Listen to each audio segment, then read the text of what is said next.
everybody, welcome back to our channel. What's up, guys? First off, we want to say thank you guys for all the nice comments, for all the likes, all our subscribers. Thank you guys. One step closer to making this all happen. So today in our second video, we're going to be talking about Jesse's pregnancy and how Adeena came early. Did you want to start? You want me to start? Go ahead. Okay. So we left off at getting the insemination, I believe. So just like a quick recap of that.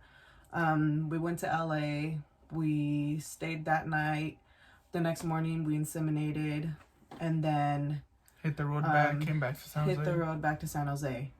And just tried to keep ourselves calm and not like think about it too much. We didn't want to overwhelm ourselves. Just keep on thinking about like, oh my god, if we got pregnant. But I knew it. I felt it in my gut. Like I knew it. Reason was because anytime before I start my period, you know, boobs get sore.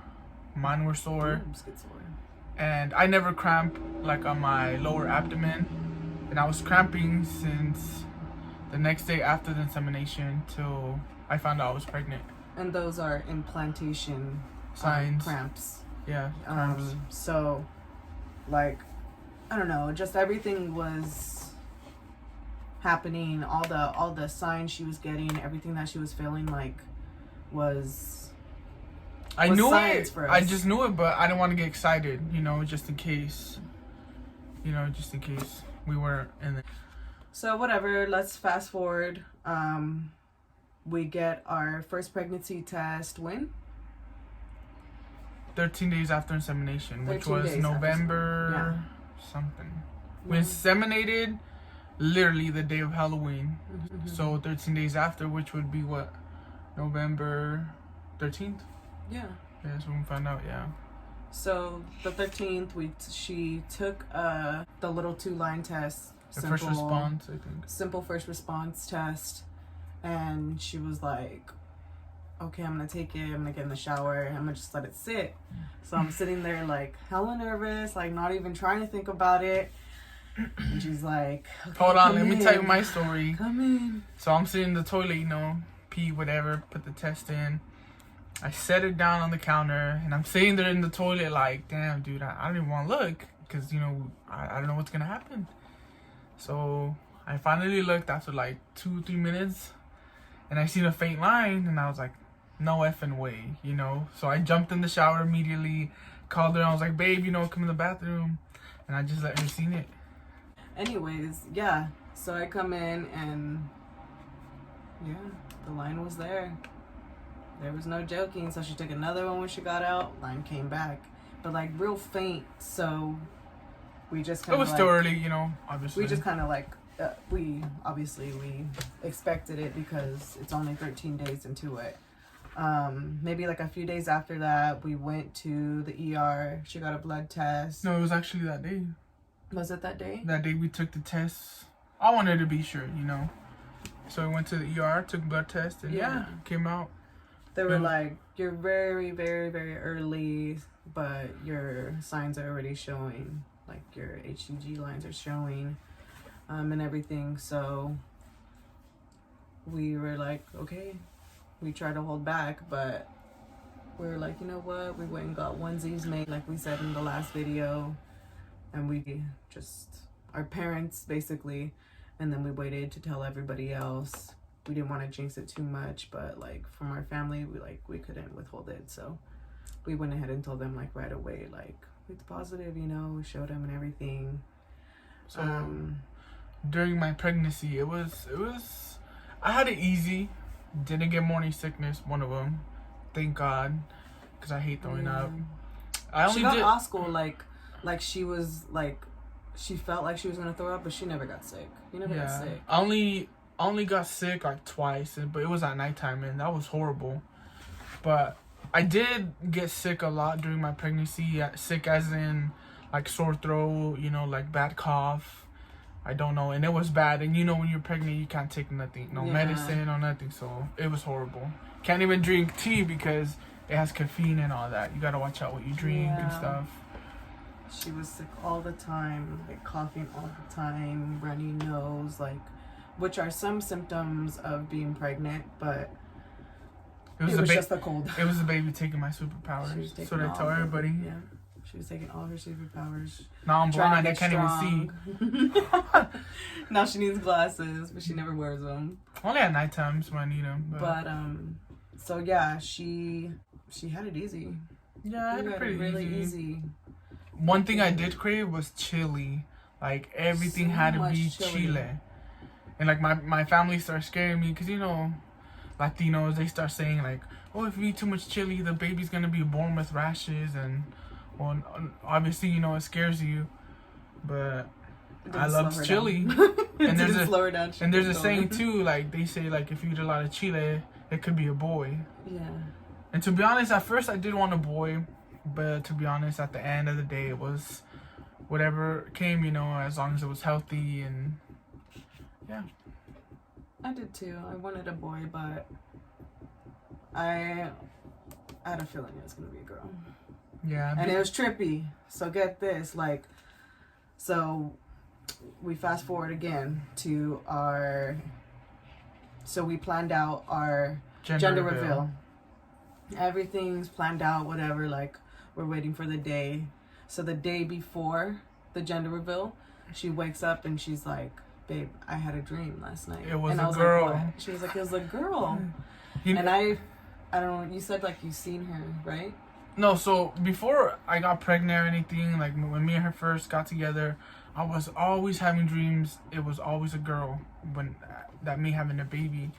And yeah, the day before the gender reveal, I woke up and I told her, I was like, I had a dream. So for our gender reveal,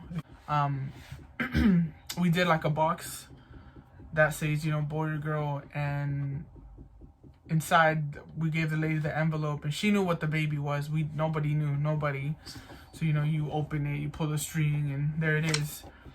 And in my dream, it was exactly like that. I was at my cousin's house, and the box was in the kitchen, and so for some reason one of like the rose petals was sticking out, and it was pink, and it's exactly the rose petals that were in the actual box that we had in the gender reveal. Like, that's crazy, huh? Some creepy shit.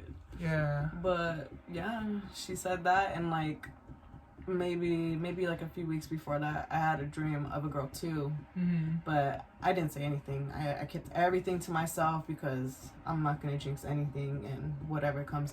But I was team girl. I was team boy, of course. We had the little ribbons. You'll see it in our picture right now. And yeah. So the day came, you know.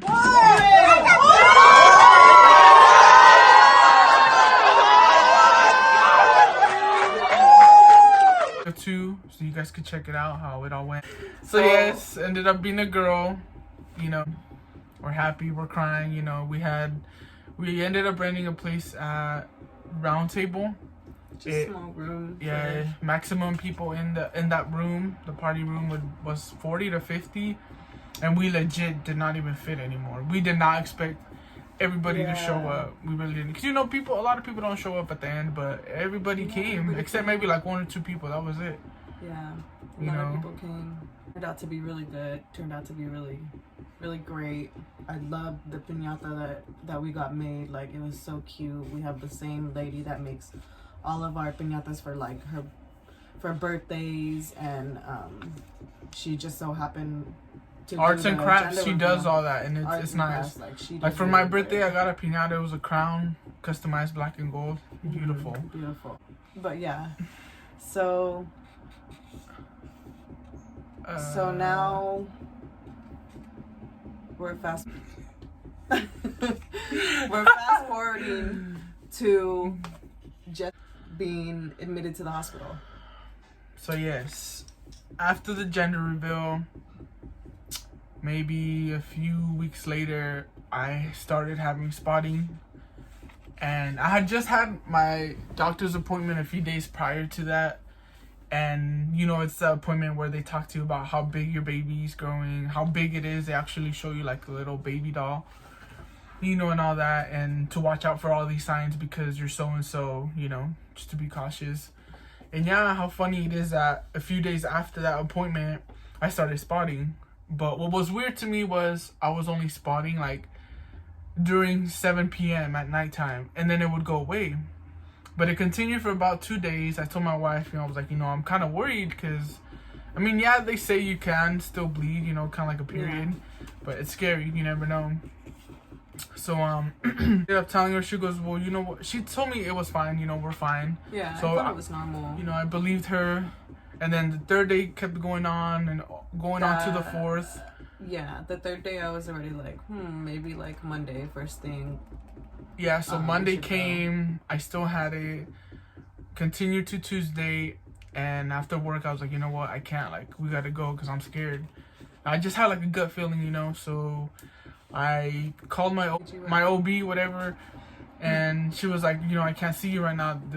They're too booked. There's too many appointments. So I was like, okay. So she told me to go to across the street, labor and delivery. So we did, just in case, you know, because, you know, they're more prepared and all. So we went, you know, they took me in, they checked me in, and never came back. We ended up staying overnight there because she was 2 centimeters dilated. Yeah, so, you know, they laid me in bed, and, you know, like that pap smear, that thingy that goes in your vagina. You know, they opened you and they said that I was already 2 centimeters dilated. So, yeah. Yeah, like, it was scary. It was scary to just, like, go in there for a little bit of spotting and then all of a sudden, like, you have to stay. And I thought, like, maybe, like, one day would be cool. Like, we're just going to stay overnight and just to see that she doesn't dilate more. But, like, it kept going. We ended up staying in there for week and 2 days.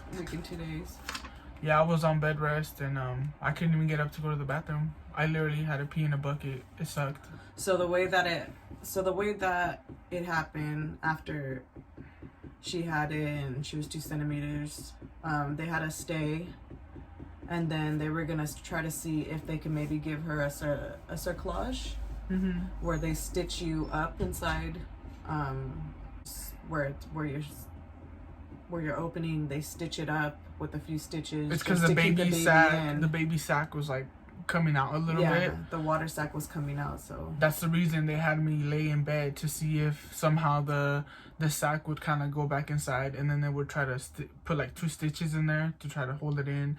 But then again, we were also risking, by them putting the stitch in there, they were going to pop the baby sac, and then she would have to come early. Then she would really have to come in right then and there. So we stayed. The next morning they brought her breakfast, so she's like, okay, like, we eat, not knowing that we weren't supposed to eat. And so the doctor comes in, he's like, cool, like, let's go and get you prepped and everything. So I ended up closing up a little bit more, so we were gonna go ahead and do it. Yeah. But then he goes, wait, have you ate? And I said, yes, they just brought me breakfast. He goes, oh, no, I can't do it because you gotta have 8 hours without eating. So, you know, we're sitting there scared, you know, sad. Another day we have to stay. They ended up just keeping us in labor and delivery, not across the way where they have the babies already and everything. They kept us in labor and delivery. We stayed there. The next morning, they prepped us again. The next morning, they took us to another room, but they were gonna prep me, and they check again, and I'm already dilated 4 centimeters. So I opened up even more. And the water bag is more out. Yeah, so I opened up even more. So they're just like, you know what? We're sorry to give you the bad news, but there's nothing we could do but just keep you on bed rest, hoping for the best. Yeah, you know, keep you elevated a little bit and just hope that your water goes back in. Eventually, I ended up going back in, and everything was fine, but it was too late to do anything else. Pretty much, we just had to wait. Just wait. They ended up giving us a shot. A few days before, they gave me like steroid shots. There's 2 doses. You get one 24 hours, and then another 24 hours you get the other one.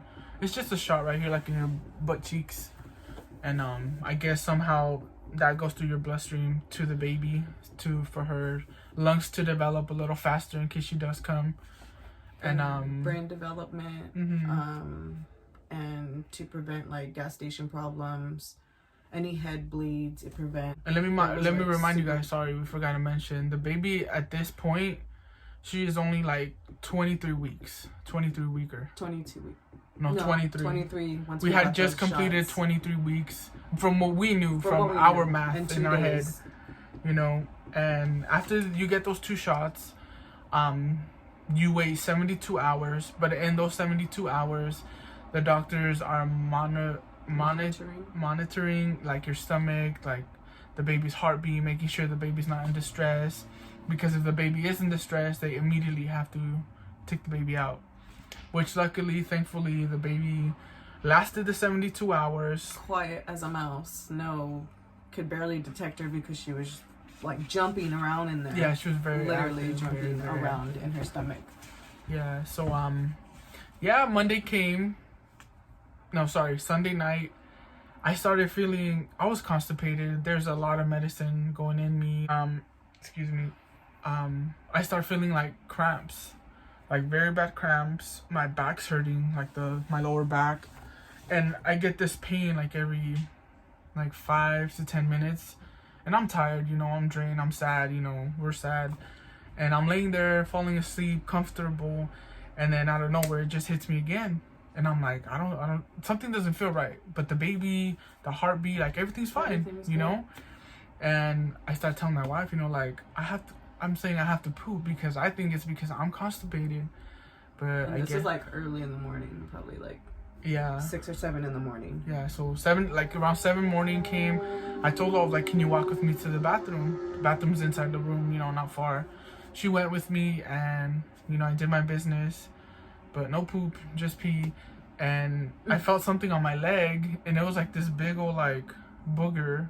I guess it's like the mucus plug. Discharge. And they were watching that the whole time she was in there, just making sure that it wasn't like an overwhelming amount, and just to make sure there was no bleeding, no spotting in it. And so when I seen it, I just kind of like, okay, whatever, just clean it up and throw it away. We just forgot about it because at that point they were already just dismissing it and flushing it. Like they had to look at her stools, they had to look at her urine. So like after a while they were just throwing it away. So I was like, whatever, like, hey. So I came back to lay down on the bed, and my stomach just hurts. Like, dude, I gotta go to the bathroom, you know, and like this pain, like it's no joke. And so I lay down, and I just remember like pushing, like if I had to pass gas, and I just remember like something just shoot out my thing, my kuha, and I'm like, babe, I peed. I was like, you can't pee. We just got back from the bathroom. Yeah, she's like, what do you mean? We just went to the bathroom, and I was like, we just kind of looked at each other, and I'm shit, like freaking out. Like, we tell one doctor, 10 more come in. Like, are you okay? How you feeling? What's going on? Yeah, I told her, I was like, you know, check my boxers, because I was just in boxers. Yeah. And I was like, it sounds gross, I know, but I was like, smell it. I smelled it. And she smelled it, and it wasn't pee. It was just like water, and like kind of like gooey stuff was coming out and stuff. And I was like, oh my! I started crying. I started calling my mom. My mom rushed there as soon as she could. All the doctors were there already, running back and forth. Yeah, so like the moment we called the nurse on the button thing on the remote, I swear to God, it was like 10 doctors rushed in. Are you okay? How do you feel? And blah blah blah. And it's like, I've been telling you guys all night that I don't feel good. My stomach, you know, I have cramps, and they're like, oh, it's just because you're probably constipated. But that was because the baby's heartbeat, everything was fine. But in reality, I was having contractions the whole time. So while they're doing all that and trying to monitor the baby, one of the doctors is checking her, and she's like, just tripped out. You could just tell, like, her face is like, fuck. Like, and they're like, whispering to each other, and you know that's bad. Like, and they're like, well, she has to come already because her foot's out. So what do you guys want? A C-section, or do you want a vaginal? Whoa. Why would you even ask for vaginal? Because they told us after that shot that pretty much vaginal was like off the table. She couldn't push her. But it's like, come on, our baby's only, in our mind, she's only 23, and 2 days. So once We again, can't push her out. once again, the doctor asked, so when did you inseminate? Blah, blah, blah. We told him, she stepped outside She for like a ran out, minute, came back in. She goes, no, you're 23 weeks and 6 days, which is better than 23 weeks and 2 days. It makes a difference. A little better, but those, a few days. Makes a difference, but difference. She's still very young. And everybody's like still worried because you're still 23 weeks. Like babies aren't supposed to come at that time. Yeah. So, yeah, they asked me, you know, so do you want to do vaginal or C-section? You gotta decide, you know, immediately. Well, obviously. And I'm sitting there like crying, like I don't know what to do, you know what I mean? So I told him, I was like, give me a minute. Me and my wife talked it over, and right away I said C-section. There's no way I'm gonna put my daughter in danger, try to push her out when her head is only like, and she's breech. This big. Her feet are coming first. Like it's barely possible for a regular sized baby, full grown, full term baby to come out breech. Like, of course we want a C-section, just try to get her out. I don't want her to get in distress just being in there. So yeah, they whisked her off to they took me to another room, started prepping me, and I swear it is the craziest thing like I have ever been through, and it just happened so fast. And I know it's crazy, like I know it's crazy regardless. If you're a mother and you're having your baby in a C-section, you're gonna be tripping regardless. You know what I mean? You're gonna be like, oh my God, like I'm gonna get cut open. And it was crazy, but it's like even more crazier because we're thinking about how small this baby is, you know? So we got 1,000 thoughts running through our mind. Like, is my baby gonna make it? She's so early, and I'm having a C-section. Like, it's just like double whammy stress on her. And she was so worried. And I'm sitting in the hallway because I couldn't go in there when they were prepping her. So I'm tripping out even more because I'm like, I could feel it. I know she's worried, and I know she's tripping out in there. And then they start doing that epidural thing with that needle in my back. Oh my God. I'm sitting there laying in a bed that's like this big. Like if I move to the side, I'm gonna fall off. Small. Like tiny. Yeah. So she has me turn to my side, you know, she tells me not to move because blah, blah, blah. You know, and she puts it in and it kind of hurts, you know. And then she lays me back, throws me to the other side so the medicine could go throughout all my body. And little by little I started numbing up, and it was just scary. And she's not in there with me. Obviously the doctors, you know, you're okay, I'm here with you. And when I walk in, she's already open. She's already like halfway open. I'm like, yo, what, like, whatever. I didn't even that wasn't even a thought in my mind to get mad or anything. I was just worried, man. I was just tripping out. And I'm like, literally, I cannot feel anything. Like from here, my chest, like on the bottom where they do CPR, from the bottom, I could not feel anything. And she's like, I just felt dead. Super anxiety. I could just tell in her eyes. She's just staring. Like I literally almost passed out. Like I'm just laying there, like trying to look at the light and breathe because I was having anxiety so bad, like I couldn't even breathe for a little bit. Like I was like, I'm gonna die. And they weren't letting her drink water. I couldn't drink anything. Like, my mouth was dry. Like it was bad. It was crazy. You know, they finally let my wife in, and I cannot see because, you know, they put like that curtain in front of you, but I literally have maybe like almost 20 doctors in there. You know, doctors, the NICU team, you know, where the baby's gonna be, obviously, and it was scary. Like everybody see me naked, like no shame. You know, like I'm pretty sure it was the last thing we all worried about. Was I know, naked, but it was wild. You know, like I could barely walk around in there. So we're just in there, and she's like, look. I'm like, I'm not gonna look. If you want me on this floor, that's the way to do it. If I could pick my head up and see, I would like to see myself open. I'd probably pass out too, but sure. I mean, I seen a little glimpse, but I'm not trying to be like, oh my God, no, I'm gonna trip out. I'm gonna pass out. You know, I'll pass out. So yeah, one of the NICU nurses, she was so nice. Thank you. She ended up taking a video of the baby being born. You know, she's on my tummy, and they ended up keeping the what is it? Umbilical cord attached to her for. The goal is to keep her at least 3 minutes to get all the extra vitamins and so. And she did. She ended up doing almost 3 minutes and 30 seconds, I believe. And yeah, you know, she videotaped like everything, like the whole thing. And get this, like all these doctors were like, we got a few negative comments, we got good comments, we got a lot of support through it, whatever the negativity, the little bit that we had. And I brush it off every time. And I told them, you guys, you don't know that she's gonna come out and she's gonna be breathing on her own and she's gonna cry. And that's exactly what she did. Kind of like, oh, they really try to brush me off.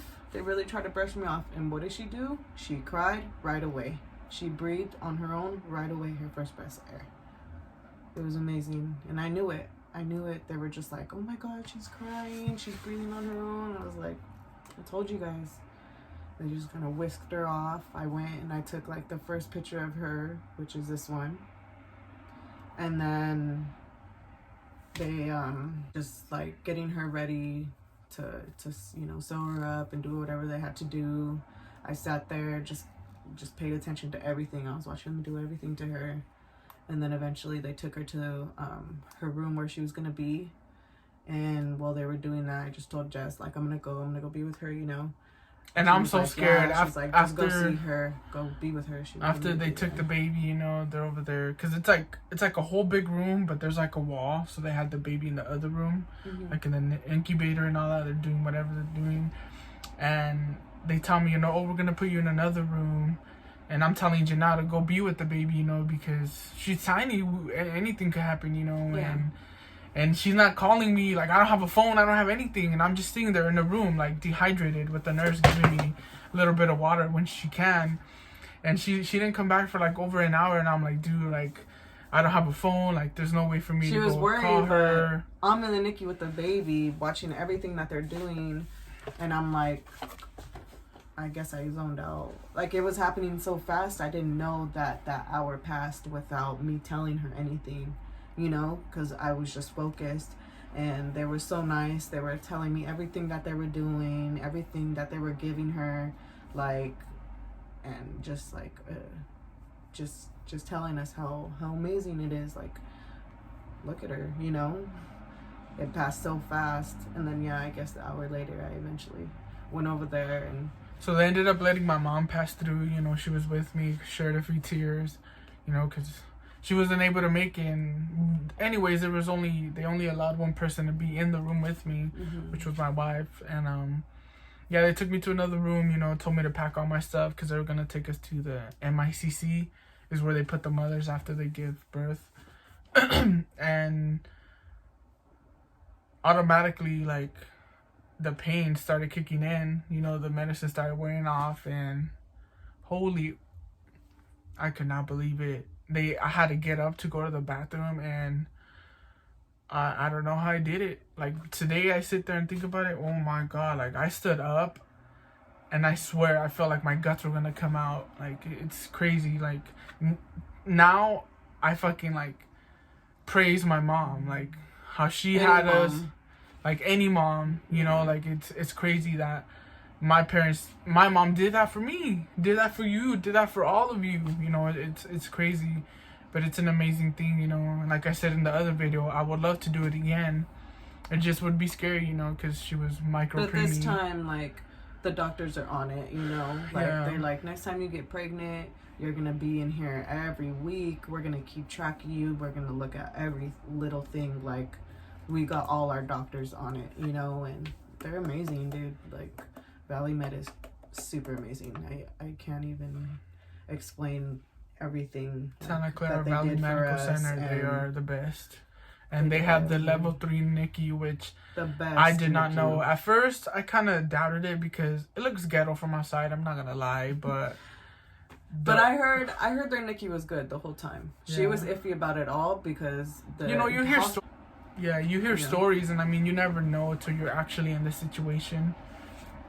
But like, it's so crazy. I cannot believe I went through that. Like, it's wild. Yeah. And it ended up being like a really great hospital, Everybody there was awesome. Yeah, so back to the baby. I was not able to see the baby till the next day. I literally tried to get up. I had my wife there, my cousin, and one of my good friends that came to visit me. We're having lunch, and I was like, She's I want to go see my eager, kid, yeah, my she's kid. eager. You know, like I haven't seen the baby. You got to see the baby. The moment she came out of me, I couldn't. They told me to glance back, but I couldn't even see. And I was being hard headed. You know, I was like, I want to go. So there I go, standing up. My cousin, her, my friend are helping me. I literally take turtle steps to the door. Everything starts turning black. I am sweating. Like, my heart's pounding. I was like, if I do not, I am pale. As a ghost. I turn like white, you know, like if I do not sit down right now, like I'm gonna fall and I'm gonna probably reopen again. So, you know, they try to rush me as fast as they could to the bed. Muscles. I'm gonna get her back to the bed. I got her back to the bed. Yeah, and I couldn't. I'm like, I started crying, you know, like I couldn't do anything about it. You know, like I couldn't move, I couldn't walk. And then here comes Vicodin to the rescue. Fucking shit had her up in no time, you know. And it's just like, they just told us it's just your body like in shock, you know what I mean? Like, what the hell's going on? So the Vicodin really helped her like get up. It was still really hard, but like she got to make it. She got to make it there and back. Mm-hmm. And let me remind you, I was on bed rest. I was in bed basically that whole week and a half. So imagine being in bed, not being able to walk. Mm-hmm. For a whole week and 2 days, and then having surgery, a C-section, and then 2 days after the C-section, doctors want you to start walking already, mm-hmm. going to the bathroom by yourself. Can you imagine that? Healing process. Like I was dizzy. Like my body wasn't used to standing up and taking steps again. Mm-hmm. And you know, it took me a while. It took me a few weeks, you know, to actually, probably even a month, huh? Yeah, just to be cautious, being cautious, you know, and trying not to strain her body. So she came home and she did a lot of resting too, you know what I mean? Like, I really didn't let her get up, didn't let her stretch. Like, I was really on her shit, you know, like trying to make sure that she was good. Yeah. But it was crazy. These are some pictures of the baby when she was in the NICU, when she was first born. As you can see, the baby's hand literally fit on this part of my finger. Literally, that's how tiny she was. She was born April 2nd, born at 10:08 a.m., weighing 1 pound and 7 ounces, 12 inches with 13. Yeah, 12 and 13. 12 and 13. How long she was. Yeah, she was tiny. She was this little thing, you know, and couldn't believe it. You couldn't believe it. Like her head was literally this big. It was the size of what do you call them? A mandarin? Like those tiny oranges. Literally that small, yeah. and it was crazy. Here's a quick pic. That's her little foots. For Easter. Yeah. That was her little foot. Like, I couldn't even. That was crazy. Mm-hmm. I was like, that's the smallest foot. They were like, this is the smallest foot in here. Like, I've never even seen it with. She's like, I didn't even want to put the cotton ball on it because it was going to cover half of it. I was like, no, it's cute though. Like, yeah, so you know. They made us so much shit. Like, you guys are going to see all that in our videos. So we were, you know, after I had the baby, they kept me there for like 3 to 4 days. And they gave me the option, you know, would you like to stay here another night so you could be close to the baby? Or you could go home. And well, I did not. First of all, I didn't want to stay there. They brought in another mother with their baby, and their baby would not shut up. I'm in pain. I'm sweating all this medicine out. I couldn't sleep. And they just like, it was just not even to talk about anybody. You know, I had everybody was feeling their own. We all just had a baby in that place, you know. So it was just like, there was no sleep involved though. The baby would just cry and the mom would just stay asleep.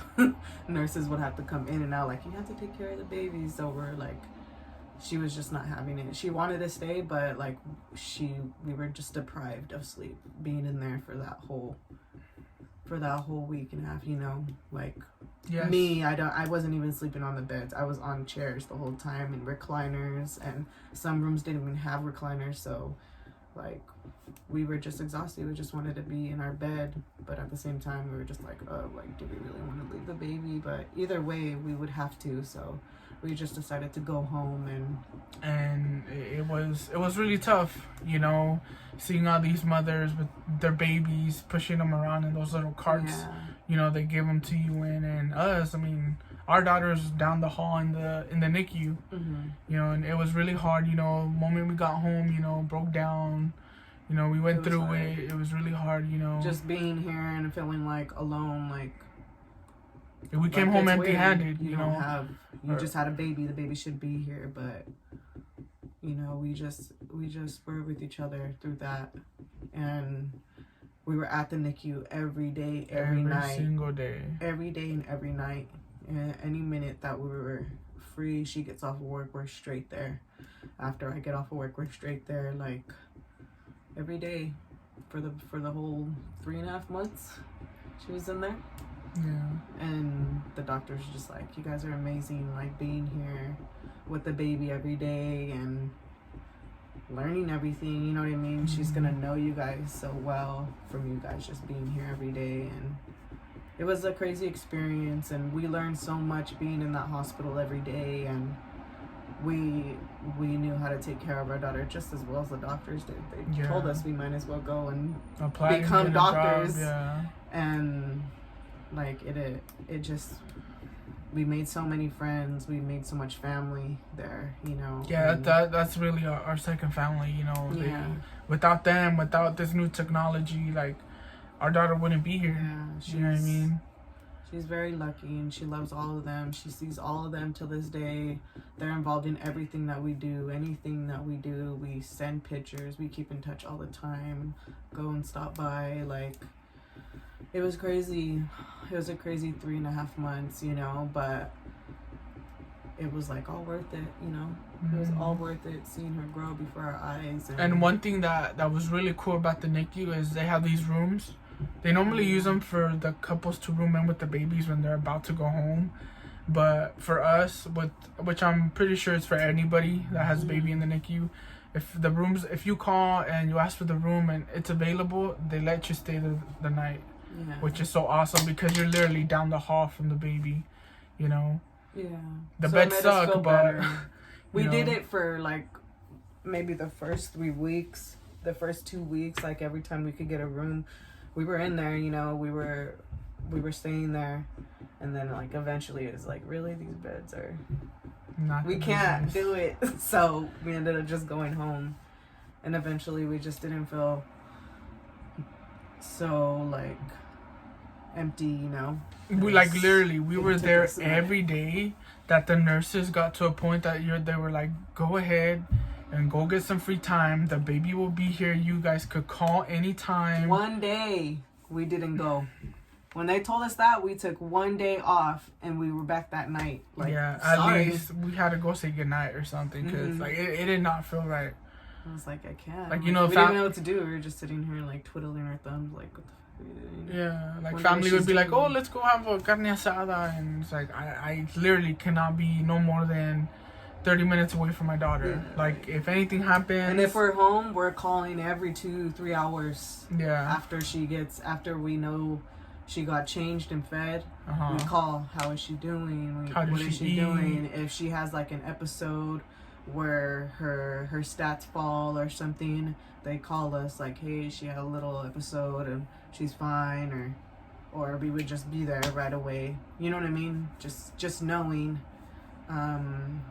if we called just to check on her and they were like, hey, like a little bit ago or a little while ago her stats went down, we would just leave right away and go over there just to see what happened, you know. And it's normal, like, for the babies to have complications, but it was just really minor things, like maybe she stopped breathing for a little bit, or she forgot, you know, to where her heart rate just goes a little bit low and comes back up, just because she needs stimulation to keep her up. You know, babies forget when they're that premature how to breathe, or so it wasn't crazy minor things. Like, she was awesome, she was amazing. Like, she never had anything major wrong with her. Maybe, what was it?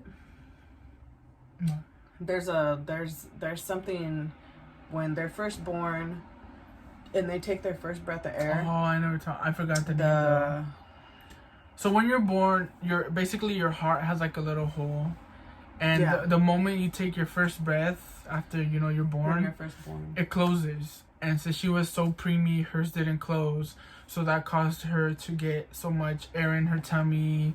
Like, what else did it cause?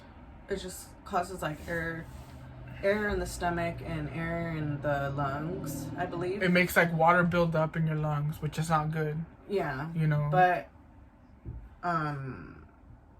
that's what makes her stat, but it's not like something major, you know. It wasn't bad to There's surgeries they point do, but where thank she God needed surgery. where she did not It need wasn't it. bad to where she needed surgery.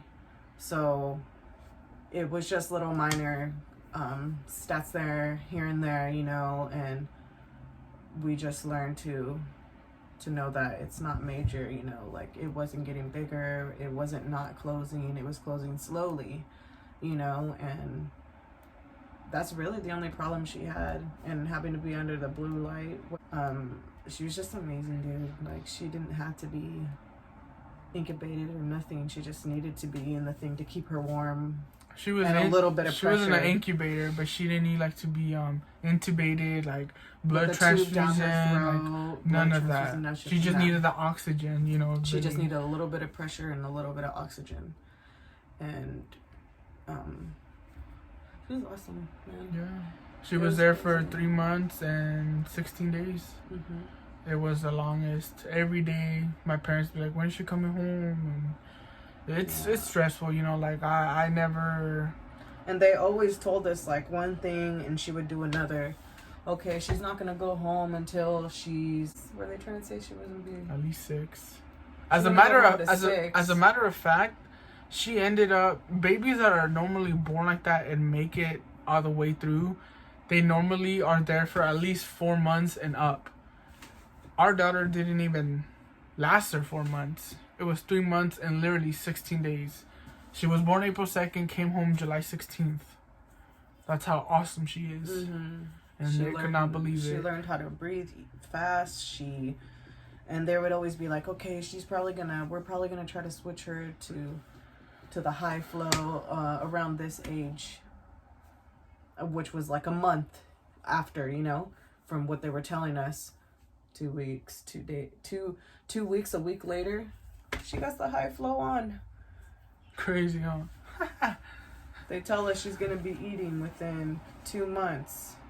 After they tell us that, 2 weeks later, she's drinking from a bottle. You know, like, crazy. One time we came awesome. in, the nurse goes, "Do you notice anything different?" And she's just sitting and there I'm like, smiling. No. She goes, "Look again." She has no mask. She just has the little stickers that would hold the mask down, but she doesn't have it on. Just the stickers. And we're like, we could not believe this. And our child is crazy. They told us that she would, within a month, that she would have the high flow. Yeah. I was like, I told you guys. Yeah. She's smart, man. She's too smart. She is. She's intelligent. She's something else. Like, yeah. She's skipping levels, you know. After she's not even crawling. She's already sitting up. Yeah. You know, she's already working on sitting up and balancing herself to sit up on her own. Yeah. After she was born, she was so delicate. It took us about a little over a week for us to be able to hold her. And like when I first held her, like I couldn't believe it. Like I was, you might not think I'm a crier, but when something hits this hard, like there's no stopping it, you know. And I wish I had a video to show you guys, but I didn't because I was just sitting there crying like a little girl. A few pictures. But no, it's not me crying. But it's not you crying. Yeah. It was crazy. You had the baby skin to skin, and I couldn't believe it. Like I created this little thing. Like she was tiny. Like I cannot even explain. Like you guys would physically have to be there to see it to believe it. Yeah. You know what I mean? Like it's wild. And then she got to hold her, you know, and just, every day we would switch off. I'd hold her, she'd hold her. You know, just and it was sad, you know, and I was just so emotional, you know, like I couldn't stand to look at her for long because she has all these wires connected to her, all these needle things, like the face mask, the way she breathes, like I still hear it in my ear as of now, you know, and it's just it's traumatizing, you know. It's something very stressful you get to go through, you know. But we are so thankful and blessed that our daughter is now here home with us, 9 months as of today. Their eyes though, like they just always tell us every time we go over, like, wow, she's so different. Like, her future's changed from her first being born. Like, her face, like, everything is so different, you know. You guys want to see her diaper? You guys are not gonna believe it. It's gonna look big in video, but it's really not.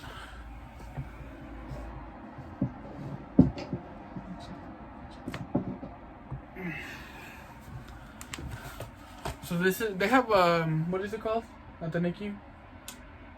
Scrapbooking. So provide everything for free, from pictures. They give you this. Our pictures we have to provide of the baby, obviously, but everything else. So this is her book. This was her. The last ultrasound I was able to get before she came early. This was the first picture, as I showed you guys before, when she was first born. Oh, sorry. If you can see it, yeah, you kind of see it. Well, I'm gonna skip that, you know, because I'm showing you guys all the pictures. Eventually, we're gonna show you everything. So that's this was Adeena's umbilical cord. It's literally like this big. Fell off like within a week she was born. This is her diaper. This is her blood pressure. How they would take it. I can't take it off, honestly. Yeah, okay. Look at my hand. My hand's pretty big. Look at her diaper. In the palm. And that was still big on her. And this was still big on her. Still humongous. This is literally micro preemie diaper. You cannot buy these anywhere. The only person that would have them would be the hospital. That is the only way you could get them. Yeah. Like I said, you guys are gonna see a lot more pictures and short videos of her in our videos to come. Just something for you guys to look forward to, you know, and we're gonna enjoy telling you guys everything and showing you guys everything. What next, babe? But that's pretty much it for this video, you know. Yeah. Our next video, we could... Well, first of all, I would like for you guys to ask any questions that you have. Yeah, so our next video is going to be feedback from y'all, like any questions that you have. But in order to do that, we need questions from you guys. And we are going to be taking questions about the insemination. Questions about insemination, like... We didn't tell you right now because we want to keep you guys, you know, on toes, and we want to really answer all of your guys' questions. So, you know, just to keep it interesting, just to keep it, keep you guys wanting more, I guess you could say. So our next video is going to be based on, off of your guys' questions that you have about the story that we told you guys right now, or just questions on our insemination, and then pretty much we'll answer your questions our next video, and then give you a little tutorial of the things that we used. No, we have everything that we use still, so we're gonna show you guys all of that. Like, literally ask us any questions you have, and we will answer truthfully, you know. Don't be scared. Like, any questions, you know, like we're here to answer them, you know.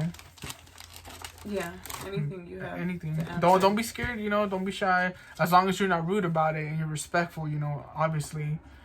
But yeah, any questions, anything, you get back to us, and stay tuned. And don't forget to subscribe. Subscribe, y'all. Yep. Don't forget. Plenty more. We are storytellers.